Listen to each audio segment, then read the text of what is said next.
Hello, everyone. Thank you for joining us today for measuring the impact of the MBTI framework. My name is Caitlin, and I am an Associate Marketing Manager here at the Myers-Briggs Company. Today's webinar will run for about an hour, so please feel free to submit questions at any time using the question function. If we don't manage to answer all of them during the webinar or at the end of the webinar, then we'll be sure to follow up with you afterwards. This webinar is being recorded, and we will be sending out an email with a link to the recording and the slides within the next few days. So now I'm happy to introduce our speaker, John Hackston. John is head of thought leadership and has been with the Myers-Briggs Company for almost 24 years. And John is one of the leading authorities in the application of personality type. His role is vital in keeping the MBTI framework relevant to our changing work environment, and he has over 35 years of experience using, creating, and researching psychometric tests. So I will hand it over to you, John. Excellent. Thank you very much for that lovely introduction, Caitlin. I am indeed head of thought leadership at the Myers-Briggs Company, and that involves many things, but it also involves research and in other ways trying to make our tools like the Myers-Briggs Type Indicator relevant for you.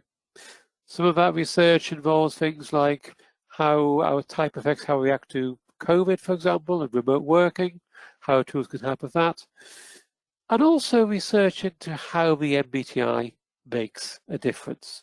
I will touch on some examples of that research in a little while. Now, Caitlin's already mentioned the questions box, so please do use that to put any questions you have. But I'm going to start you off and prompt you by asking you to actually put something in that questions box, and we'll come back to that in a moment. I'd like you to think about what is the most important way that you think the MBTI, the Myers-Briggs Type Indicator, makes a difference. The most important way in which it has an impact. Now, it could be something very general, could be something much more specific, anything you want to. Please put those answers in that questions box, and we'll come back to those statements. We'll make sure we use that information in just a short while. And just to start you off, to get you thinking about what you might want to say, Caitlin, can you think of a way for yourself in which using the MBTI, knowing your type, in which that's really made a difference to you as an individual? Definitely. The biggest thing that comes to mind immediately is just the way that I interact with my coworkers. Knowing that we have different preferences helps me cater things to them so that we can both be more successful, like having agendas or sending documents before a meeting to review, or being clear that I will give them time to digest and we'll regroup after a meeting, because I know that certain people need different things, and then we can all be more successful together with that knowledge. Excellent. Thank you for that, Caitlin. And I think we're already seeing some echoes of what you said in the things that are appearing in the question box. We'll come back to that in just a short while. So today we're looking at measuring the impact of the MBTI framework. How does using the MBTI make a difference? Does it in fact actually make any difference at all?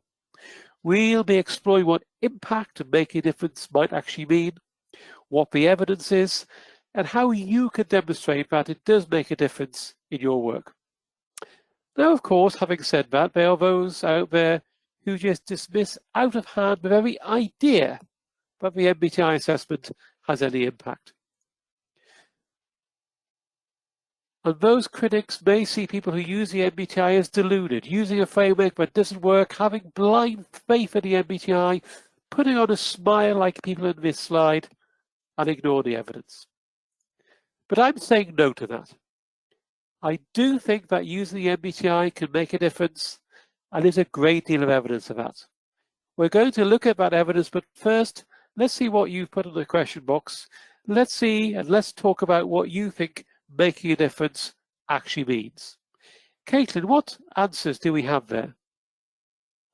So we saw a lot of people saying self-awareness was the biggest thing, but there was a couple of others where people said the MBTI helps people see each other with kindness versus criticism, and that it helps to open conversations with people to learn about each other.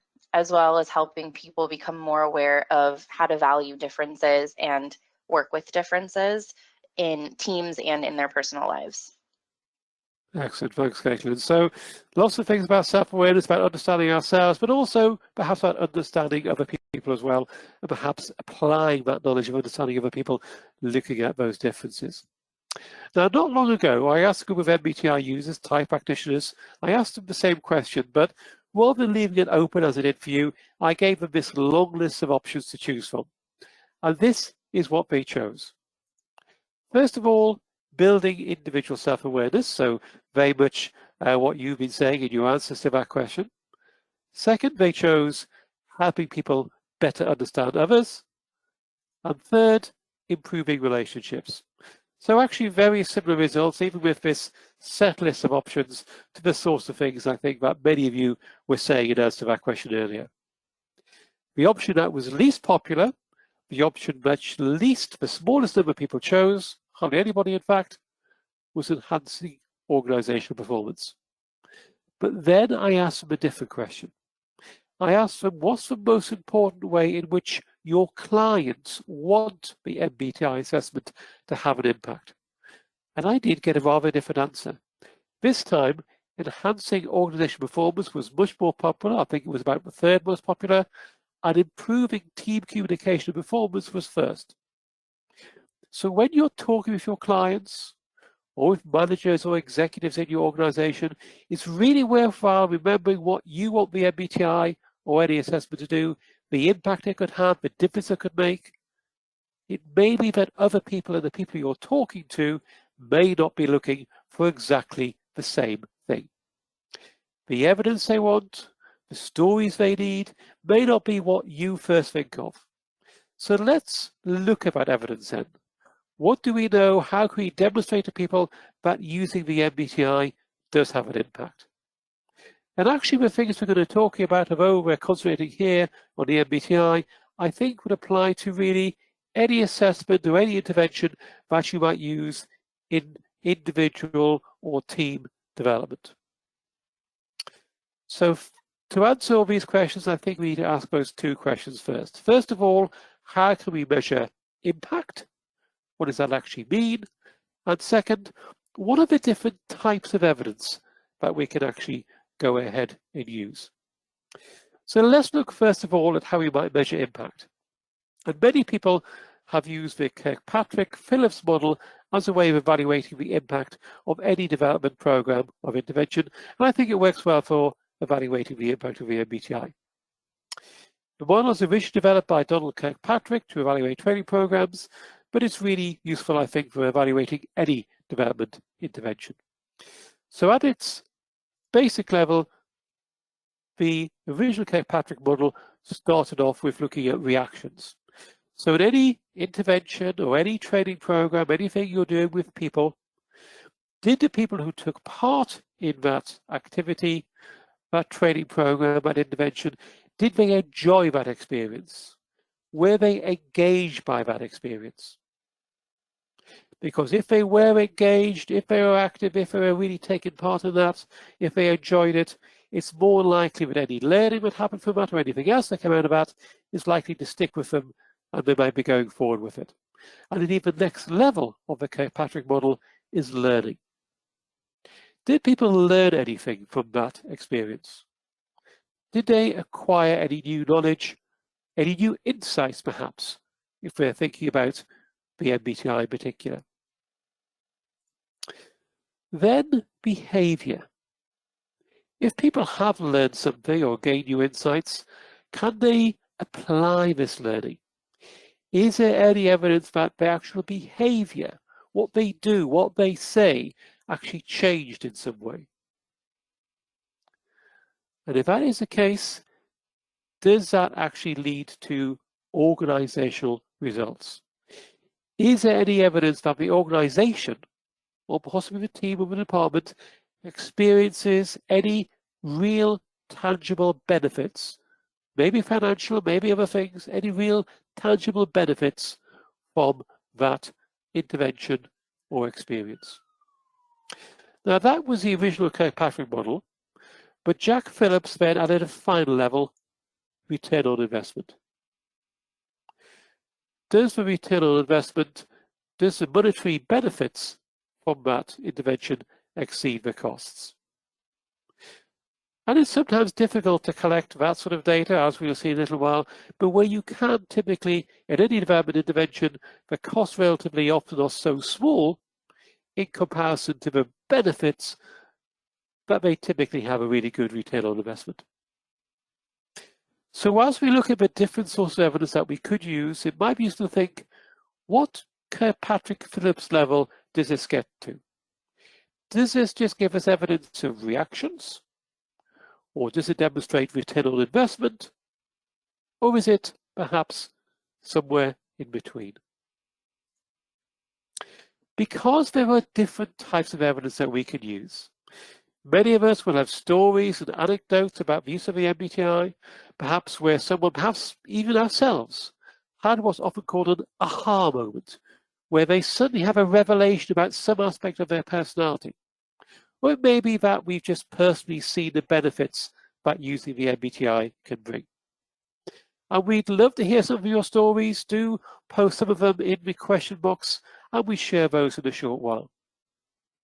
In a more formal way, these stories perhaps turn into case studies.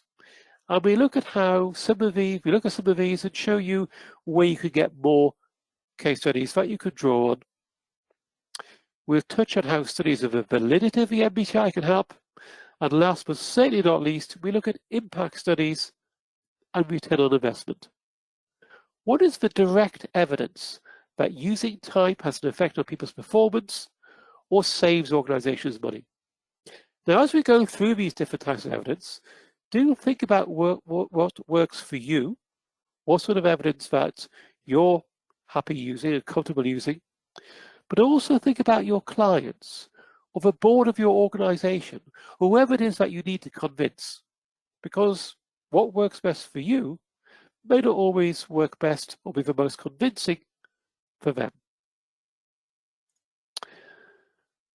So what we're going to do now is to work through these different sources of evidence, starting with stories. Sometimes these stories might be just about ourselves. So thinking about myself as an example, one of the real insights that I got when I first became aware of my own type, when I had MBTI feedback, was around my reaction to stress. Now, for most of this webinar, we're not going to draw specific on MBTI knowledge, but I'm just going to go a little bit into my own personality for this particular example. So my type preferences are for INTP, and what that suggests is that the most core part of myself, the core of my personality, my favorite process is something called introverted thinking. Given the chance, I like to spend a lot of time in my head working out the answers, the problems, solving the world and organizing the world of problems inside my head. Now, what the MBTI stress model suggests is that when we start to become stressed, we tend to fall back on and put more energy into that part of ourselves which is our favorite process, that part of ourselves which is most core to us. So for me, that introverted thinking. So what tends to happen when I become stressed is I get, from the outside view, quieter and quieter and quieter. I go away to my cave, if you will. Inside my head, the cogs are turning. I'm trying to solve the problems, but from the outside world, I go quieter and quieter. And the MBTI stress model really just predicted that for me and brought that to life and let me see that this was perhaps a natural for someone of my personality type. But it also let me into the secret of why, if stress gets really bad, I might suddenly flip. Do what's called the in the grip in type terms. Suddenly I might go into a very angry, shouty, emotional place when stress got really bad. And in type terms, what that suggests is I slip into my least favorite part of my personality, extroverted feeling, showing lots of emotion, but because I'm stressed, in a very negative way. Now, what my MBTI feedback helped me to see was, first of all, that's entirely natural, but also give me the tools to stop myself getting there. So now when I feel myself going away to my cave, see myself getting quieter, I force myself to go and talk to people to get some other ideas or suggestions. At some level, I really don't want to do it because every part of my being wants to go and solve a problem inside my head, but my MBTI knowledge has helped me realize that actually that's not a very adaptive place. And I actually do need to talk to somebody, and it's been a long time since I've gone too far into that stress place, or even into, and certainly a long time since I've been in that grip place. So sometimes the stories might be ourselves, sometimes they might be about others, or about our relationships. One of the participants, for example, on an MBTI-based program run by our type trainers in Russia, the EY Academy of Business, said this: I wish I'd attended this training 8 years ago. If I had, I wouldn't be divorced. Perhaps somewhat of an extreme example, but you can see where I'm coming from with this. So we might want to think for both of those stories, for my stress story, and for that example, what level that gets to. For that last example, I guess that may get to the learning level, and for me, I think it's certainly got to behavior level because I know that I have changed my behavior as a result of that type of experience. So those stories could be about ourselves, but equally they could be about our working relationships. So here's a very short story from one of our clients at the England and Wales cricket board. With one particular player, I seem to be getting nowhere. We come to a block. But when I referred to the MBTI, I realized that we were actually complete type opposites. I went back and I reviewed my style as a coach. Now, a year down the line, it's working well. We've both adapted, haven't taken that journey together. And again, personally, I'd certainly say that it's reached the behavior level of the framework, maybe what would not take too much more work to find evidence of results too. But let's look at some of your stories too. So, Caitlin, have we any stories, any examples coming up in that question box? We do. They're a little bit different. So we have someone who said that they have a client who said that their business revenue jumped more than 20% in the month following their workshop. And then we have another one that said that they collect surveys at the end of their workshops and then they return the analytics from the surveys back to the clients. Excellent. So that they can share how the impacts, what the impacts are coming from the people who actually attended, as well as what the client is seeing themselves. Excellent. So there's sounds like there's some really good work there going on in terms of looking at that impact analytically, and also for that first example, really going and looking at that bottom line. And we'll come on to a few of those in a moment. So thank you, Caitlin. We can also look at case studies. And case studies are another form of evidence. And I guess in some ways, many case studies are really just more formal versions of stories. So a typical case study will start off by talking about some sort of intervention. It could be something as straightforward as just MBTI feedback or group feedback or individual feedback. It could be something more complex. Then the case study will typically say what the effect of that intervention has been on individuals or sometimes on teams or larger groups. So MBTI feedback, for example, may just lead to increased self-awareness, which is one of the things that you picked up on when we talked about your own examples at the very start of this presentation. But then that effect on individuals might lead to making a difference. There's some evidence of impact, whether that's on an individual basis or whether that's impact on the team or the organization. So here's an example of a case study. Now, the MBTI has actually been quite widely used by the United States military, but as you can probably tell from my accent, I'm British. So here's an example from the United Kingdom. From the Royal Air Force, the RAF.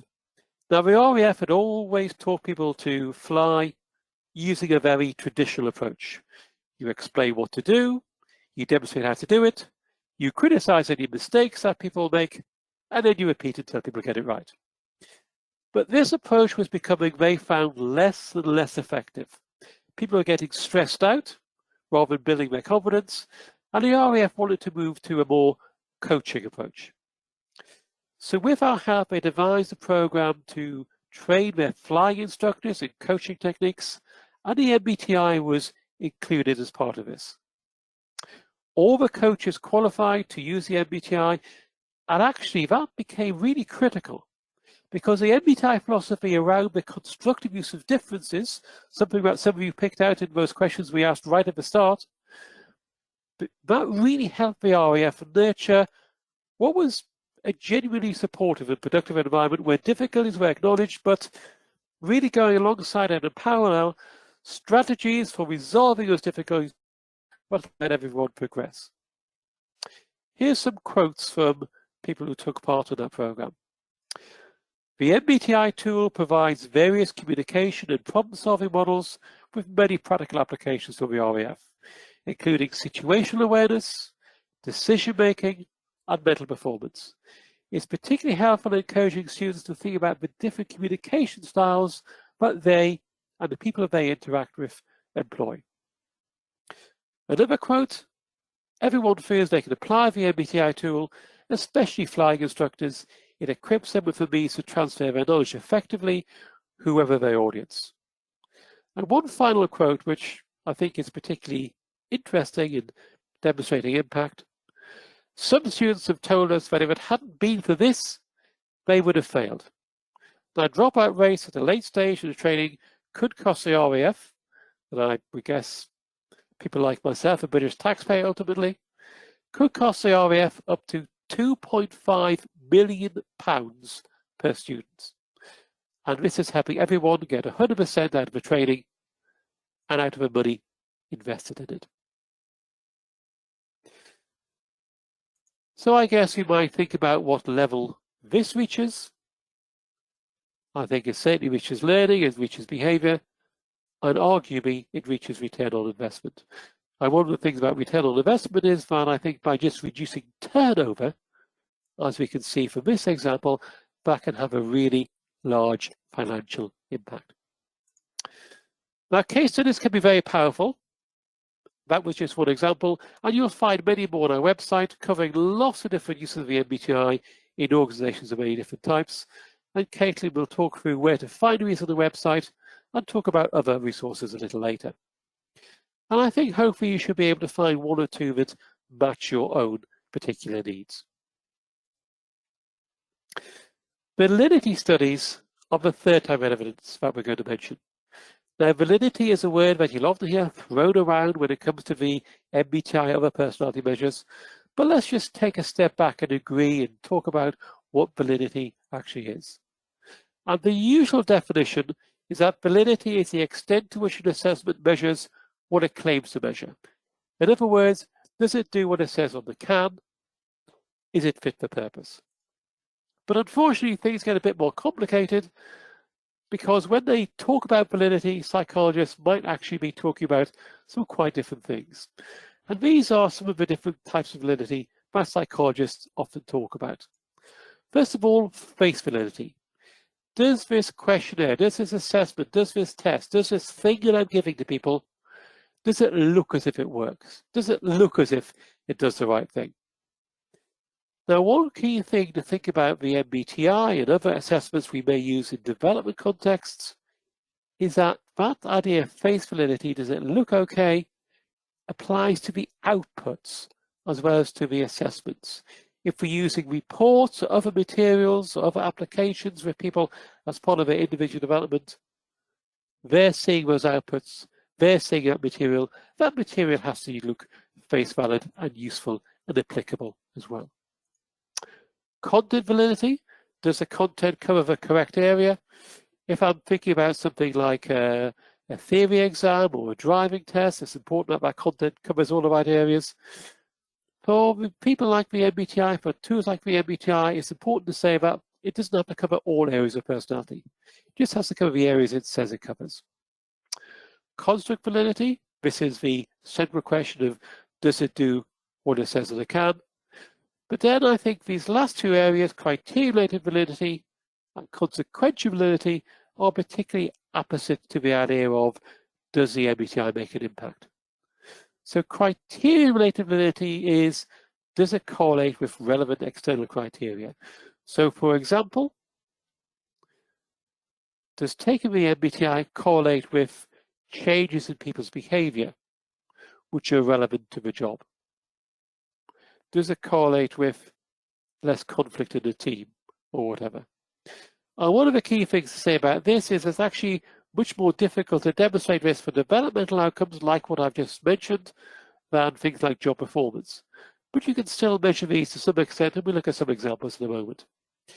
And last but not least, consequential validity. What are the wider social consequences of using this assessment? Something which is often forgotten, but I think it's very relevant to this question of impact and making a difference. And if you think about the background of a Myers-Briggs type indicator and where it first came from, and what Catherine Cook-Briggs and Elizabeth Briggs-Myers visually had in mind of devising MBTI and giving these insights to people and helping people work better together and get on better together and understand each other better, I think the wider societal implications of that are really very relevant to this idea of consequential validity. So those last two areas, I think, particularly relevant, particularly important for this question of, does the MBTI assessment have an impact and does it make a difference?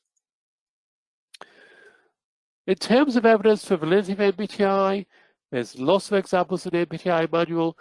Perhaps the most relevant to making a difference are studies around impact and return on investment. We look at some of those in a moment. You can see examples on the website. An especially important place to look, I think, is the new or relatively new MBTI facts page. And Caitlin is going to give you a link to that after this session, so you can actually look up some of that information for yourself. But those impact and return on investment studies, I think, are particularly important. So let's look at the last area of evidence, the last one of evidence we'll look at, studies that have actually looked at the impact of the MBTI assessment, directly ask that question, does it make a difference? And I'm going to go through a few of these in detail because I think these are the most relevant for what we're looking at today. We're going to look at self-awareness. We're going to look at the impact of MBTI feedback. We look at how the performance of teachers improved after MBTI training. We're going to look at the impact of an MBTI-based communication workshop and a study based in a health clinic. As I talk through each of these, you might want to think for each, what level does it reach? Is it just about reaction? Is it about learning? Is it about behavior or results, or even return on investment? And for a couple of these studies, I am going to actually bring up a couple of poll questions and directly get your views on this. So the first study we're going to look at was some research that was carried out by my colleague Helen Rayner back in 2017. And what she did was to carry out some survey research, eventually covering 937 people who already knew their MBTI type. And she asked them about various aspects of self-awareness. She asked them about what the advantages and disadvantages of being more self-aware were, how they felt they differed from other people and how very self-aware they were, their level of self-awareness, where self-awareness was useful or less useful, and the methods they'd use to develop self-awareness and how useful or otherwise each of those were. So as part of our study, Helen gave people a whole list of different methods that can be used to increase self-awareness and asked them to rate each according to how effective they thought they were. And across the whole group, these were the top three. Professional help, coaching perhaps in particular, completing personality questionnaires, and having feedback from one's peers. And interestingly, in this particular survey, feedback from your peers was rated significantly ahead of feedback from your managers, which was, I think, an interesting finding in itself. And looking at the impact of those three methods, these are the sorts of positive impacts people in the survey felt they got from that increased self-awareness. So the MBTI perhaps is one of the methods that people find really useful to increase self-awareness with these sorts of positive outcomes. She also asked them very specifically about the Myers-Briggs type indicator. She said, what's changed for you since you completed the MBTI assessment? What's the impact, in other words, of the MBTI for you? 85% of people said they capitalized on their strengths more. 67% said they felt more confident in the contributions of work. 64% who were leaders felt more confident as a leader, and 61% said they made better decisions.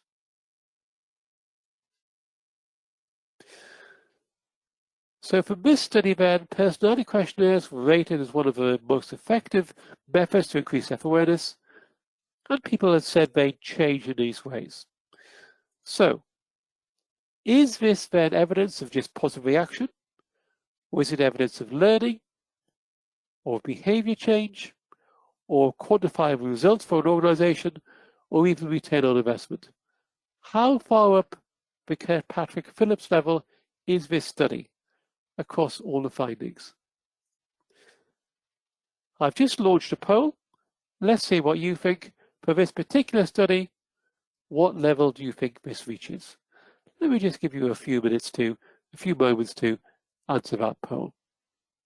Okay, just a small percentage of you have voted so far. We'll just leave it open for another minute and let you all answer the question.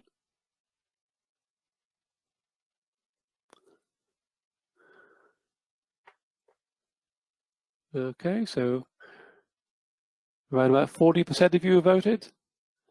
We're going to close the poll in a moment. Let's get to 50% of you.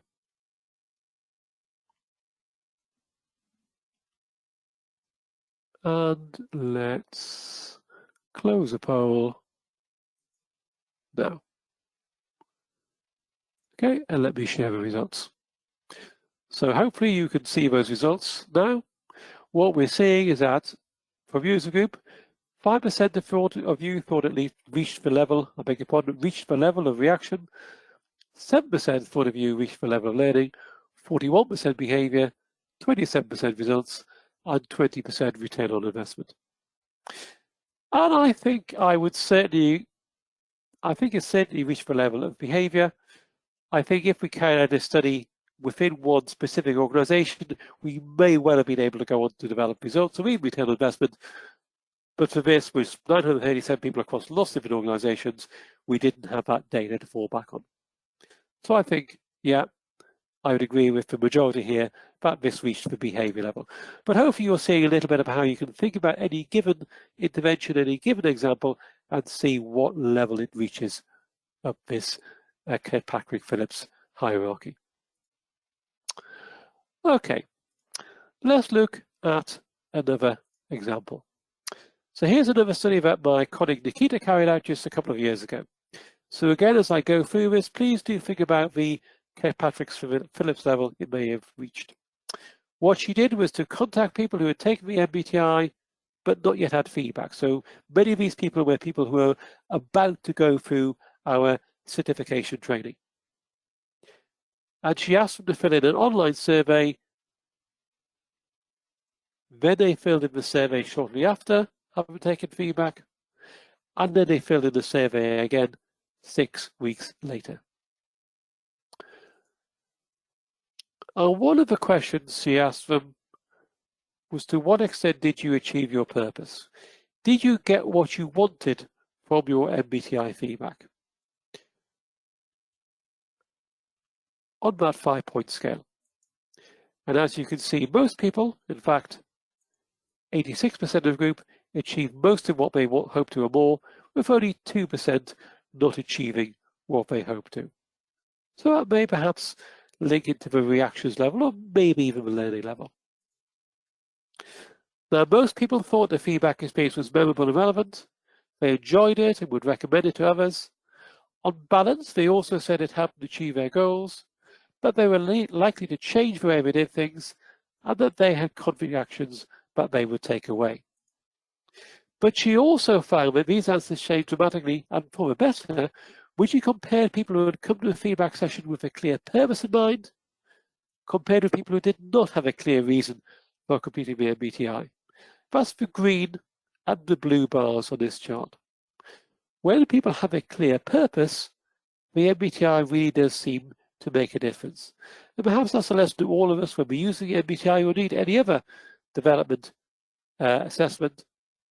But it's really clear to establish with our clients what their purpose is in completing the assessment and having feedback and going forward, because that will make the impact of that intervention and the impact of that assessment much more powerful for them. Nikita also looked at self-awareness, and she asked these questions. I usually know why I'm feeling the way I do. I understand why I behave the way I do. I understand my personal strengths. I'm aware of my own blind spots. I have an understanding how I differ with other people, and I can explain my strengths and blind spots to others.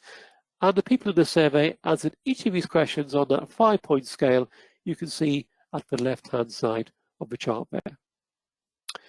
These are results that, on average, people said before feedback. These results that they said on average after. So you should have seen at the top right of your screen now, little green box that come up saying significant difference at the 5% level. And if you look at the bottom of the chart, you can see that I understand my personal strengths, I'm aware of my own blind spots, I have an understanding of how different other people, I can explain my strengths and blind spots to others. They have an asterisk, a star beside them. So these are ones which statistically increase by a significant amount after feedback.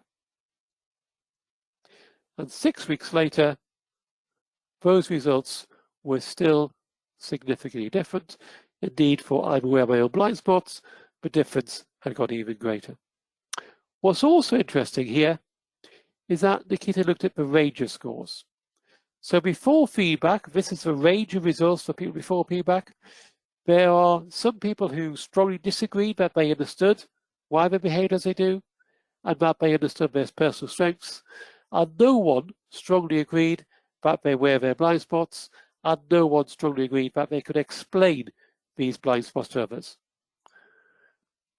Whereas after feedback and 6 weeks later, now there's no one who strongly disagrees that they understand why they behave the way they do, or that they understand their personal strengths. Some people do now strongly agree that they understand their personal strengths, or that they can have understanding of people, and all those ranges really have moved up. Nikita also recorded some of the just verbal statements and the written statements that people said. So, for example, one of the participants said, I've learned to never assume that people think in the same way as you do. In group work, I try to understand the opinions and ideas of other people before making any assumptions. I've learned to evaluate my behavior in different circumstances, which gives me more insight into who I am.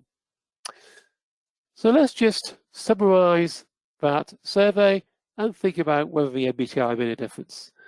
I'd say yes, but let's think about how much of a difference it would make. So just to summarize that then, we've seen that self-awareness was higher after than before, and that's supported by the comments as well.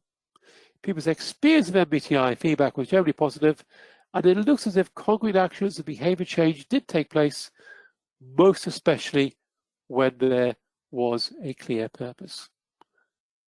So let me once again ask you for your views on this study. What Kirkpatrick's Philip level do you think this reached? Was it results or behavior, learning direction, or even return on investment? Let's get your views on that one.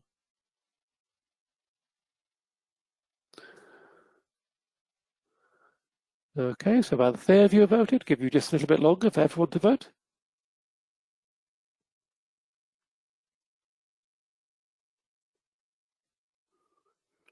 Okay, let's make sure we get to at least half of you haven't had a chance to vote. Okay, we're going to close in a moment. Any more votes coming in? So a few final ones coming in. So closing, going, gone. Let's look at results. So this time we're saying 47% of you are saying results, 26% behavior, 30% learning, and rather less for return on investment or reaction. I think certainly this one reaches the level of behavior. Does it reach a level of results? I think there's a case for saying so. I'm naturally conservative when I come to stats and research, so I might stick with behaviour, but I think we can see how this could be extended to look at results. So thank you for your answers to that one as well. Okay, let's look at a couple more studies. So this is a study which the Myers-Briggs organization didn't carry out. This is a study carried out by Mike Peake, another researchers back in 2013. And what Mike Peake did was to give a number of teachers MBTI-based training. So he found about their own personality and how they could use their knowledge of the MBTI to apply that in their teaching. While some other teachers didn't go for that MBTI training. I think they did some more general another activity, but not MBTI-based training. And what McPeak and researchers did was to look not at the teachers' views, but at some real results.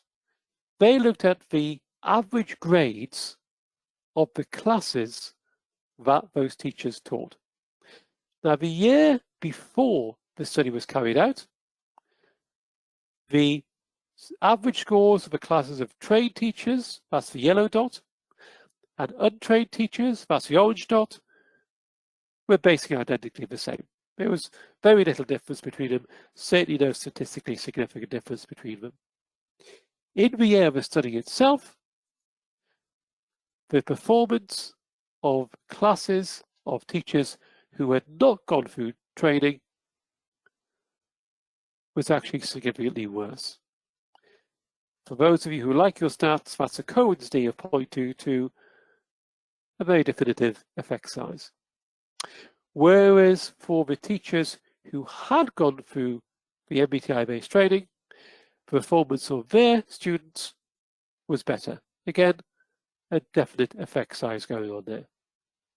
So for me, I think this definitely feeds into results, because we're not looking at what the teachers thought, their own opinions. We're looking at the real life results of the pupils they taught, of the students they taught. And I think you can see that this was, if this was in a more commercial setting, it could well be easily translated into return on investment information as well. Next study was carried out with one of our clients, where we're running a series of development workshops focused on communication. And 93 people took part in these workshops in groups of between 12 and 20 people on each workshop. What we did was to ask them to rate themselves on a 1 to 5 scale on a set of 4 competencies before and then after the workshop. And we also asked them whether they'd had a positive experience of the workshop and whether they felt that it had an impact. And on average, they very much agreed, again on a 1 to 5 scale, with both of those questions. So in terms of reactions, certainly there was a significant improvement. But let's look at the competencies. We asked them to rate themselves on each of these 4 areas a week before taking part in the workshop, and then again 4 to 5 weeks after the workshop. And what we found was ratings in all 4 had gone up, especially the ratings of influence and of teamwork, which showed a statistically significant difference. As a side note, all of these differences were higher, were larger for people with an extroversion preference compared with those with an introversion preference. And as I guess one might predict, it may be that workshop interventions often may work more effectively for extroverts than for introverts. Now, one possible criticism of this study would be that these were self-ratings. This is what the people thought of themselves. However, the participants' managers also rated them, each participant, on the competencies, and with the exception of influence, these ratings showed a high degree of correlation with the participants' self-report as well. So again, we may want to think what level this is at. I think certainly at learning, argue with behaviour, and if these competencies were important for the role, and argue that they were because they were based on what the organisation wanted, results. So I think these studies show that using the MBTI can make a difference. Now, it might be more difficult to put a financial value on the size of that difference and to really get a return on investment, but it's not impossible. If you can demonstrate that particular changes have occurred in people's behaviour, and show how each of these changes have affected revenue or have saved costs, like the RAF example where people did not leave a program, which would have been a huge cost, but otherwise they would have. Then you can demonstrate, I think, return on investment. And there's some ideas in more detail on this in this booklet. But even if using MBTI just builds engagement and so decreases turnover, as with the RAF example, then I think that could be, pardon me, financially incredibly valuable. And of course, the study doesn't have to use complicated statistics to demonstrate return on investment. Straightforward case studies can show return on investment too. And we saw that with the RAF coaching example, and this very recent case study is another example. So the Pain and Sleep Therapy Center, based in Delaware, aims to help people live a better life through better sleep. They wanted to improve communication and working relationships within people working for them, and they brought in an independent consultant, Maggie Oglesby, to an MBTI-based team building workshop. That they'd done lots of team activities before, things like fun days, going bowling, doing escape rooms, but never anything quite like this. And they got a lot from the team building session. They felt that they understood each other better, and they changed some of the behaviors. For example, what they did when they first came in the morning, which was proving or had proved a little bit stressful to some of the people with introversion preferences in the group. But commercially, so there was evidence of behavior change. But commercially, in terms of return on investment, there was a really big difference too. The month after the workshop, revenue went up by 25%. And at the time I put these slides together just a very short while ago, it was still growing, probably glowing as well. The company, not surprisingly, I think, is now rolling out MBTI-based team workshops to its other clinics as well. So in this webinar, we've talked about some of the different sources of evidence that you can use to demonstrate the impact of the Myers-Briggs type indicator, or indeed any developmental assessment or any intervention. And I've just a few final things to say, and just a few final questions to ask you. First of all, I think it's really useful for you to reflect on what kind of evidence you are most comfortable using. Are you most comfortable using stories, or case studies, or validity studies, or even impact and return on investment information? So I'm going to open a poll now to ask you for your own views. What sort of evidence are you most comfortable using? Okay, a few people have voted so far. We'll again wait till at least half of you voted.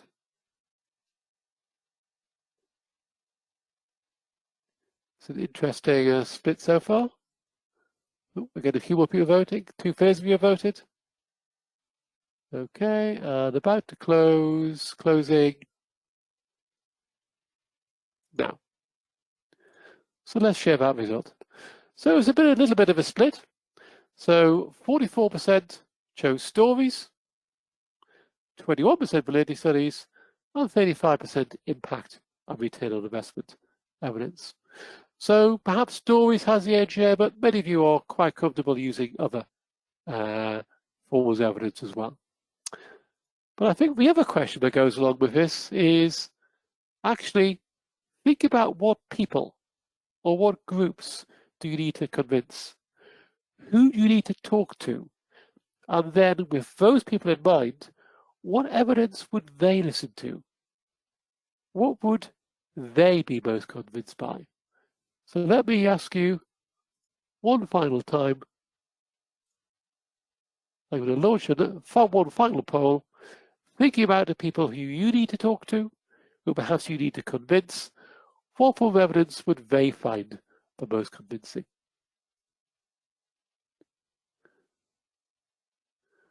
Okay, just give you a little while to fill that in. So we're nearly half of you voted.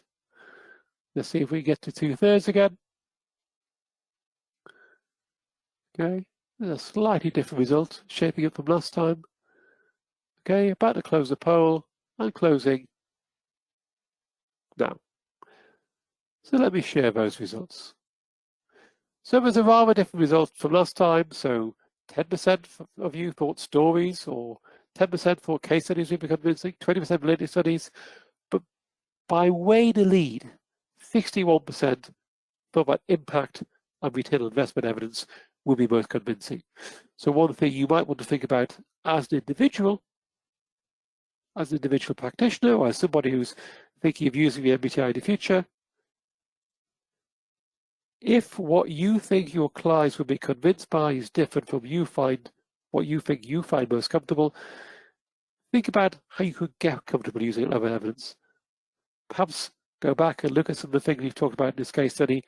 And one of the things we're going to do is to send you after this webinar just a 2-pager on how you might yourself think about using that Kirkpatrick-Phillips model to actually think about how you could build on the impact ROI evidence and demonstrate that in the interventions that you're carrying out with your clients. So thank you very much for listening to me for the last 50 minutes or so. I'm going to turn over to Caitlin now, who's going to go through just a few next steps, and then we should have a little bit of time at the end for a few questions. So Caitlin, over to you. Thank you. So John has presented some really valuable information today, and I'm just going to quickly follow up with some of the things that we want to highlight. So I know we have a mixed group here today, some certified practitioners, some not. Some people are just looking and exploring, bringing the MBTI into their organizations, and we have a few things that we want to highlight for all of you. So the first thing on the screen right now is just highlighting those case studies and where you can find more of those on our website. So if you get yourself to the case studies page, and we will be sending links out, you can search down by topics or products, and then you can review all the case studies that we have available. So that's resource number one.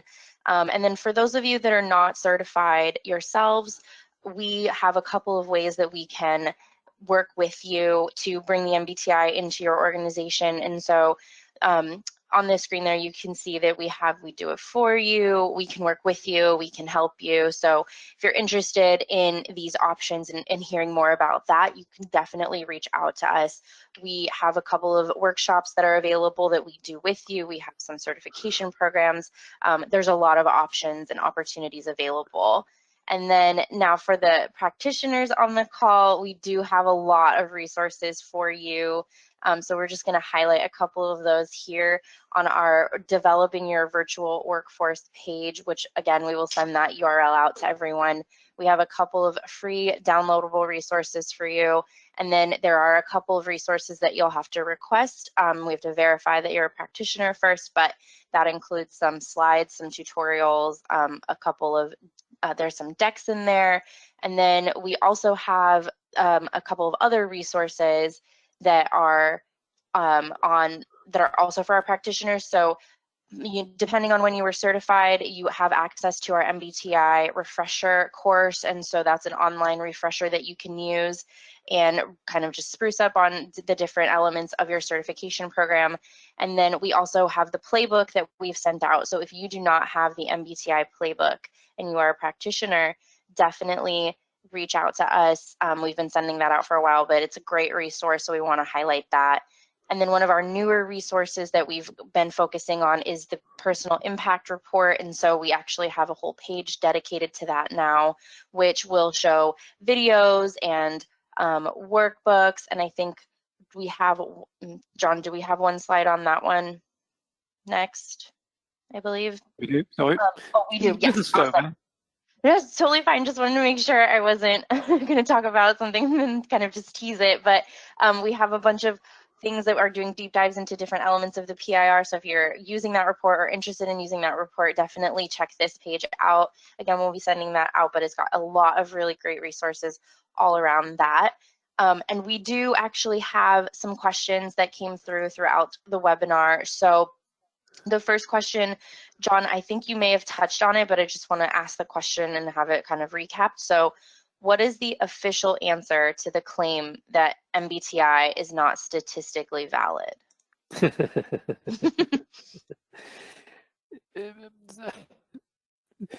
The sort of claim that the MBTI is not statistically valid is just such a wide, as a statement, it has no meaning. But let's just unpick what people might be talking about. So what could people be talking about when they say the MBTI is not statistically valid? What they typically mean is there is no evidence that the MBTI predicts job performance. And you know, that's like saying, here's this hammer I've got in my hand, and it's a terrible hammer. I've used it to try and screw this screw in, and it's just no use whatsoever. A hammer isn't used for putting screws in, it's used for putting nails in. A screwdriver isn't used for putting nails in the wall, it's used for screws into something. The MBTI is not designed to predict job performance because it is not designed for use in selection. It is a questionnaire designed for development purposes. And those of you who are MBTI practitioners will know that the very method of using MBTI is really powerful when it comes to development. So you go through the questionnaire, when you go through and work out what your self-assessment of your type might be, then you put those two bits together with the aid of one of the online systems or a practitioner to actually work out for yourself the type that fits you best, who you really are. And when it comes to individual or indeed team development, that is an incredibly powerful way of finding out about yourself. But as a selection paradigm, it doesn't work. But it's not, because we wouldn't ask people who are applying for a sales job, decide for yourself how good you are at selling stuff, for example. So the MBTI is not designed for selection, which is why there's no particular evidence that it predicts job performance. It's not designed to do that. It's like, as I said, calling out a screwdriver for being no use as a hammer. There are other more technical things about the MBTI being valid. People talk about, do all the scales measure the right things? There's lots of evidence that they do. People will say things like, well, all these type descriptions could fit anybody. It's like a horoscope. And actually, there's lots of, when people have actually bothered to carry out the experimental studies, doing things like, for example, giving people descriptions of their type or a type which isn't them, surprise, surprise, people actually say, no, that description isn't one that fits me, or this isn't like me. So there's actually lots of evidence in the MBTI facts page. I'm not going to go through it again because it's all written down there, which actually demonstrates how the MBTI is a valid tool. Just don't use it for selection because that's not what it's for. Great. So then another question that we got was, where can we access the playbook you just mentioned? So that one's for me. So I'm just going to go ahead and say, if you don't have the playbook, you can send an email to us, and you can do that at, you can just respond to the registration email that you got, or it can be at webinars@themyersbriggs.com. We have a couple of different emails. You can fill out a contact us form. Any way you get in touch with us, we'll make sure we get you that playbook. And then the last question for you, John, looking at the time we have, is how might the impact of the MBTI change when most of an organization is working remotely? Really interesting question. I think Caitlin has already pointed out that we've got a number of resources there which actually look at how you can use type when people are working remotely. So do look at those resources, do pick up on those. I think type still has a big impact. Our personalities still have a big impact. We've found ourselves that in research that we've done, and also in anecdotal things that our clients have said to us, that people's type does have an impact on how they cope with remote working. So, for example, we found that when remote working first hit, and for many people somewhat unexpectedly, people of a judging preference, who like things to be reasonably structured and ordered and planned as a general rule, didn't always cope with that so well initially. Partly because they often like to keep work and home separate. But once they'd adapted to it and got into routine, they actually were generally speaking okay with working remotely. Whereas people with a perceiving preference, who prefer flexibility, some of those people actually quite welcomed the initial work remote because it meant that they could be more flexible. If they wanted to do their work in the middle of the night, hey, they couldn't, they could go out because it's a sunny day. But actually, as lockdown really kicked in and as people couldn't do stuff outside in the way they wanted to, they found themselves getting into more of a routine than they wanted to. So we're seeing type having a different effect, have an interaction with how people react to lockdown and how people react to working remotely. And actually, you can download a report on that from my website, and I'm desperately trying to think where it might live. But perhaps, Caitlin, if we could send a copy of that report on to the person who asked that particular question. I think you can also download it from actually the remote working page. And there's lots of ideas in there about how we can apply your type knowledge to make that virtual working a little bit more straightforward than it was. We also touched on this in a webinar we did a little while ago about extroversion, introversion, and how that might relate, amongst other things, to remote working. Definitely, and I will send that along as well in our follow-up because we did get a couple of other questions about that. So unfortunately, we are out of time for today. I do see a couple of questions that we haven't been able to get to, but we will follow up with those people directly, or if it's a popular question, like I said, we'll send the information out to the wider group. So thank you so much, everybody, for attending and joining us today. And John, thank you so much for presenting all of this information. So everybody have a really great rest of your day. Thank you. Thank you, and bye-bye.